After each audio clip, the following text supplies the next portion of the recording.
नमस्कार, वंदे मातरम। मैं हूं श्यामगिरी। आप देख रहे हैं हमारा चैनल मुद्दा भारत का। मुद्दा भारत का यानी मुद्दा है आज हमारे महाराष्ट्र के डिप्टी मुख्यमंत्री यानी कि उप मुख्यमंत्री एकनाथ शिंदे का। यह आज 9 फरवरी है। आज एकनाथ शिंदे जी का जन्मदिन है। काफ़ी व्यस्त हैं, हम भी उनसे मिले। लेकिन आज हम चर्चा करेंगे कि एकनाथ शिंदे बने कैसे। एक शाखा प्रमुख से अपनी राजनीति शुरू करने वाला व्यक्ति और स्टेप बाय स्टेप और बहुत जल्दी से मुख्यमंत्री तक पहुंचना इतना आसान बात तो नहीं है, लेकिन कैसे पहुंचे। एक धर्मवीर आनंद दीघे के मार्गदर्शन में उन्होंने अपना सपना पूरा किया है और उनके ही मार्गदर्शन पर आगे बढ़ रहे हैं। हम जानने की कोशिश करेंगे आज की एकनाथ शिंदे जो आज लोगों के दिल के धड़कन बन चुके हैं पूरे महाराष्ट्र के, और हर कोई चाहता है कि एकनाथ शिंदे को जन्मदिन की बधाई दी जाए और हर कोई मिलने के भी आतुर था। आज देखा मैंने कि जहाँ पर जाते थे वहाँ चलने की जगह नहीं होती थी, सिर्फ जन्मदिन की बधाई देने के लिए तांता लगा हुआ था। ऐसा क्या है एकनाथ शिंदे में जो लोग उनकी तरफ आकर्षित हो रहे हैं। हमारे साथ में है नवभारत के वरिष्ठ पत्रकार सूर्य प्रकाश मिश्रा जी। ये भी काफ़ी उनके करीब रहे हैं, करीब 25 साल से उनके जो कार्य पद्धति को देख रहे हैं, कैसे वो आगे बढ़े हैं। हम स्टेप बाय स्टेप उनसे बात करेंगे। सर, स्वागत है आपका। नमस्कार। क्या कहेंगे एकनाथ शिंदे जी के बारे में। आज उनका जो 60वां जन्मदिन है, यानी मतलब आज वो 60 साल के हो गए हैं। अब 61वें साल में पदार्पण कर रहे हैं। लेकिन जो उनकी कार्य की शैली है, जो कार्य करने की पद्धति है, 24 घंटा अगर उनको दे दो 24 घंटा काम करने में माहिर है वो, और लोगों के आकर्षित का एक जरिया बन जाते हैं। जैसा कि आपने अभी कहा, आपने भी तो उनका जो ये राजनीतिक सामाजिक यात्रा बड़े नज़दीक से देखी है। हम लोगों ने देखी, इवन थाने के बहुत सारे जो सीनियर पत्रकार हैं उन्होंने उनको बहुत नज़दीक से देखा है, उनकी कार्य पद्धति को देखते आए हैं। लेकिन ये बात उतनी ही आपकी सही है कि जैसे कहते हैं ना, एक सामान्य कार्यकर्ता का असामान्य प्रवास रहा है ये। और इस प्रवास में हमने बहुत देखा है, एक संवेदनशील व्यक्तित्व के धनी हैं, इसमें कोई डाउट नहीं है। लेकिन जितनी मेहनत और जितना समर्पण उस व्यक्ति में हम लोगों ने देखा है ना, उतना बहुत कम नेताओं में देखने को मिलता है। और उन्होंने जैसे कहा ना कि जमीन से जो है फर्श से अर्श तक का सफ़र उन्होंने तय किया, महाराष्ट्र के एक मुख्यमंत्री बने। और इस प्रवास में हमने देखा है 25 सालों का लगभग जो उनका प्रवास हमने देखा है, वो उत्तरोत्तर वृद्धि वाला ही रहा है। मतलब एक समर्पित कार्यकर्ता कहिए, समर्पित पदाधिकारी कहिए, समर्पित विधायक कहिए, समर्पित मंत्री कहिए, समर्पित उप मुख्यमंत्री कहिए, मुख्यमंत्री कहिए। अभी तो बोलते हैं ना, आपने कहा डीसीएम, वो खुद कहते हैं मैं भाई अब कॉमन मैन से डेडिकेटेड टू कॉमन मैन हो गया हूँ। तो इसमें संदेह नहीं दिखाई देता, क्योंकि हम लोग उसके साक्षी रहे हैं, आप भी साक्षी रहे हैं।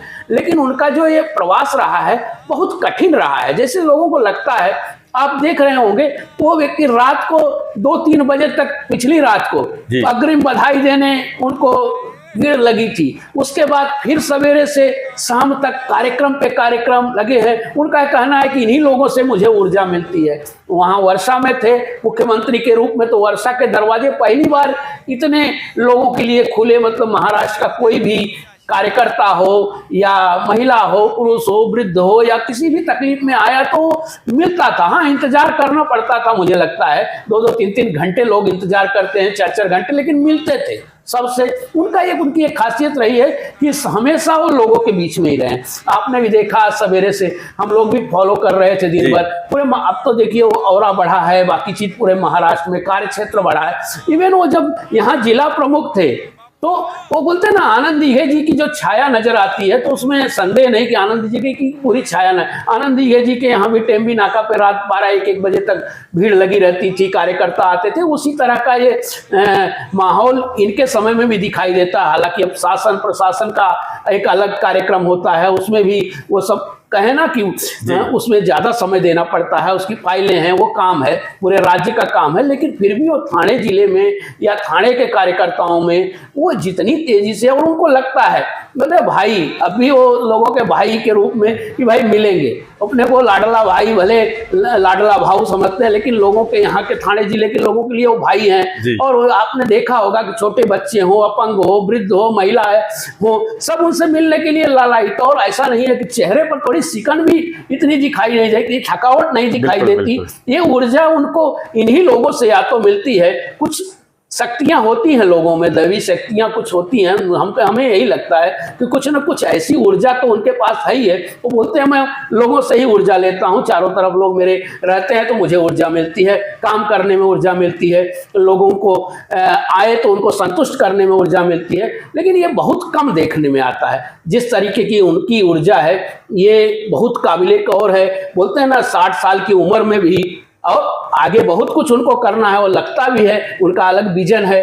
लेकिन फिर भी जो नए उम्र के लोग भी हैं उनके साथ साथ अब मैंने देखा कि उनके साथ जो ड्राइवर हैं, उनके जो बॉडीगार्ड हैं, वो बेचारे थक जाते हैं, वो परेशान हो जाते हैं रोकते रोकते, लेकिन वो व्यक्ति थकता नहीं। तो ये ऊर्जा लोगों से ही आती है। मुझे लगता है कि अपने आप में एक देवी शक्ति है जो उनको ऊर्जा प्रदान कर रही है। और आपने कहा और भी उनको आगे इसी तरह की सफलता मिले और जन्मदिन पे लोगों के शुभकामनाओं का तो तांता लगा ही हुआ है।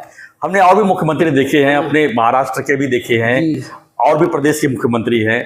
आप क्या देख रहे हैं कि मैंने ये देखा कि आज जन्मदिन का दिन था उनका, लेकिन ऐसी ऐसी योजनाओं पर वो काम कर रहे हैं कि वो चाहते हैं कि गरीब से गरीब लोगों को मैं क्या दे दूं। जी, आपको क्या लगता है इसके ऊपर कि उनके अंदर क्या ऐसा लगता है कि लोगों के नहीं, वही जो बोला ना, सामान्य स्थितियों से गुजर कर आए हैं, उन्होंने स्थितियां परिस्थितियां देखी हैं, लोगों वो समस्याएं समझते हैं, ये नजर आता है। हालांकि जो बड़े नेता जो भी हैं, मैं नहीं कहता कि सब जो उतने ऊंचाई को प्राप्त किए हैं तो वो उन्होंने नहीं देखा होगा, लेकिन हम लोगों ने जैसे कि इनको हम लोगों ने तो सीधा लाइव जैसे लगता है ना देखा हुआ है, किस तरह से सड़क पे उतर कर काम करना है, जाना है। वो खुद कहते हैं भाई मंत्री हो, विधायक हो या कार्यकर्ता हो, बाला साहब बोलते थे कि वो भाई वहां पे मत बैठिए आप, कार्यकर्ता जो है लोगों के घरों में दिखना चाहिए, वो अपने घरों में नहीं दूसरों के घरों में दिखना चाहिए, दूसरे के दरवाजे पर दिखना चाहिए। उसी प्रकार का उनका एक काम का एक नशा है, जिसको बोलते हैं ना काम करना है, नशा है। कोई भी आया तो उसको किस प्रकार से संतुष्ट, कोई ना कोई उसको राहत मिलनी चाहिए। उनके पास आया तो कार्यकर्ता हो या पदाधिकारी हो या आम आदमी हो, राहत मिले। तो जो लोग इस तरह का काम करते हैं, और चूंकि ये शिवसेना का एक जो बोलते हैं ना कैडर रहा है, जिस पार्टी से उन्होंने अपनी शुरुआत की है, जिस तरह की विचारधारा की इनकी रही है, तो ये अपने बोलते हैं तड़ा गड़ा तला, एक मराठी में कहावत है, मन है तला गड़ा कार्यकर्ता, और उसमें वो लगे रहते हैं। उनका काम था, अब भले थोड़ी सी बदल गई है, स्थितियां परिस्थितियां भी बदल गई हैं, पार्टियों के काम करने का तरीका भी बदल गया है। अब पदाधिकारी पैदल नहीं बड़ी बड़ी गाड़ियों में घूमने लगे हैं और बाकी सारी चीज, लेकिन उनका एक कार्य करने का तरीका जो था ना, उससे सीख लेनी चाहिए और वो उस कार्य को उसी तरीके से आगे बढ़ाना चाहते हैं। हालांकि वो ईमानदार कोशिश करते रहते हैं उसमें। मुझे एक शाखा प्रमुख से मुख्यमंत्री तक का सफर इस तरह किया है आपने, ऐसा कोई वाकया आपको याद है कि जो आपको मतलब छू गया हो, आपको ऐसा लगा हो कि ये आदमी कर सकता? नहीं, बहुत बहुत वाकया मैं ध्यान देता हूँ। मुझे याद है कि किशन नगर के बगल में, आपको भी याद होगा, 20 साल पहले एक इमारत गिरी थी, साईं राज इमारत गिरी थी। मैंने खुद वहां उनको देखा है, मतलब बहुत कम पदाधिकारी थे, नगर सेवक थे, उसमें देखा है खुद लाशें उठाते हुए, लोगों के घरों में जाकर उनकी मदद करते हुए और जितना आगे आकर उनके लिए संघर्ष करते हुए हम लोगों ने देखा कि किस तरीके से वो कोरोना काल में भी उन्होंने, कोरोना काल तो बाद में, कोरोना काल में जो आपने सही कहा, दो बार कोरोना हुआ, जा रहे हैं। आप देखे होंगे बीच में बाढ़ जहां आई, जहां वो बीच में, वहां देखिए रायगढ़ में गिर गई थी, वो स्वयं सीएम थे, उस गांव बह गया। हाँ, इरसालवाड़ी का जो मामला है, पूरा गांव बह गया। और पहाड़ी पे वो व्यक्ति चढ़ा जा रहा है अपना, बरसात में उसमें इतनी हो रही। तो ये जो ऊर्जा है और जो काम के प्रति जो एक उनका वो है ना, वो उसको आका ही नहीं जा सकता किसी प्रकार की। नहीं, बहुत बड़े बड़े नेता हुए हैं। मैंने इंदिरा जी का आपको मैं वाकया सुनाता हूँ। इंदिरा गांधी हारने के बाद वो हाथी पर चढ़ के वो बिहार के एक गांव में गई थी, बाढ़ आई थी। तो नेता जो है वो कनेक्ट होना चाहिए। तो ये इनकी जो एक नेताओं की एक गुण है जो ना बड़े नेताओं के, तो वो कनेक्ट करते हैं, लोगों से जुड़ते हैं, जुड़ाव उनसे महसूस होता है। तो अगर हाथ भी लगा दिए या गए उनके साथ, अगर उन संतुष्टि हो गई उनकी, ये लगता है कि भाई मेरे लिए ये भगवान के बराबर है, हो गया। तो वही कहा ना उन्होंने कि 460 करोड़ रुपए उन्होंने अभी मुख्यमंत्री के रूप में चिकित्सा राहत को मतलब चिकित्सा सहायता के लिए दे दिए। उन्होंने नहीं देखा कि कौन है, कैसा है, किस जात का है, किस समाज का है, आए और साइन कर दिया। कभी कभी ये हुई होता था कि वो नियम में नहीं बैठता, लेकिन भाई उसकी आवश्यकता है, उसकी जरूरत है, उसको तत्काल मदद पहुंचनी चाहिए। गोल्डन आवर होता है, मतलब जब उसको जरूरत है तब उसको मदद मिले। तो उस गोल्डन आवर में जो मदद के लिए सामने आता है, बोलते हैं ना भगवान ने बचा लिया मुझे, तो गोल्डन आवर में मदद के लिए कौन आएगा? कोई अधिकारी है, कोई नेता है, कोई अपना है, कोई पराया है। तो अगर वो मदद करता है तो व्यक्ति सारा जीवन उसको याद रखता है। तो उसी तरह की इनकी कार्यप्रणाली है, हमने देखा है, हम लोगों ने कई उदाहरण है उसके, कि तत्काल मदद मिलती है लोगों को, तत्काल राहत मिलती है। भले मदद तत्काल राहत तत्काल देने का कोशिश होती है, तुरंत फोन जाता है, डायरेक्ट अधिकारी को बोल दिया, तो उस व्यक्ति को लगता है नहीं, मैं आया और साहब ने मेरे लिए एफर्ट किया। तो इस तरह की चीजें, और उसमें होता भी है काम उसका, तो इसका एक असर पड़ता है। इसीलिए जनता है ज्यादा से ज्यादा उसका विस्तार बढ़ता जाता है, ज्यादा से ज्यादा उसके लोग उसका लौकिक करने लगते हैं। तो इन मामलों में कम नेता हैं और उनको यही दिखाना पड़ता है कि भाई ज्यादा से ज्यादा लोगों की सेवा, मतलब यही है। बाकी चीजें लोग आपका नहीं देखते कि आप कहाँ से ला रहे हैं, क्या कर रहे हैं, कैसे कर रहे हैं। आप कितना लोगों को राहत दे रहे हैं, कितना लोगों के नजदीक जा रहे हैं, कितना लोगों का काम कर रहे हैं, ये बहुत मायने रखता है। और ये चीजें उनके अंदर शुरू से ही मुझे लगता है रही है। ये शिवसेना का एक विचारों का एक मानव बाला साहब का मान लीजिए, या शिवसेना जो संगठन था दिघे साहब का मान लीजिए, ये उनके अंदर है, ये खून में है। धन्यवाद मिश्रा जी। तो देखा जाए तो इसे तो राहत बचाव के लिए हर कोई सामने आता है, लेकिन अगर हमारा मुख्यमंत्री ही हमारे राहत कार्य में अगर आ जाए तो लोगों को जो है ऐसा लगता है कि भगवान हमारे सामने आ गए। तो आज एकनाथ शिंदे जी को लोग भगवान ही मानने लगे हैं महाराष्ट्र में, और हम उन्हें जो है 60वें वर्ष की शुभकामनाएं देते हैं, उनकी दीर्घायु होने की प्रार्थना करते हैं। ऐसे ही उनको एनर्जी बनी रहे और लोगों की सेवा करते रहें।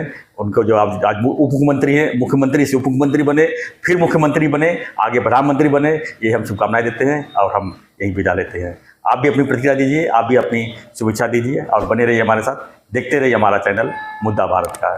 चैनल को लाइक, शेयर और सब्सक्राइब जरूर करें। धन्यवाद। अभी तो नापी है मुट्ठी भर जमीन, अभी तो नापी है मुट्ठी भर जमीन, अभी पूरा आसमां बाकी है।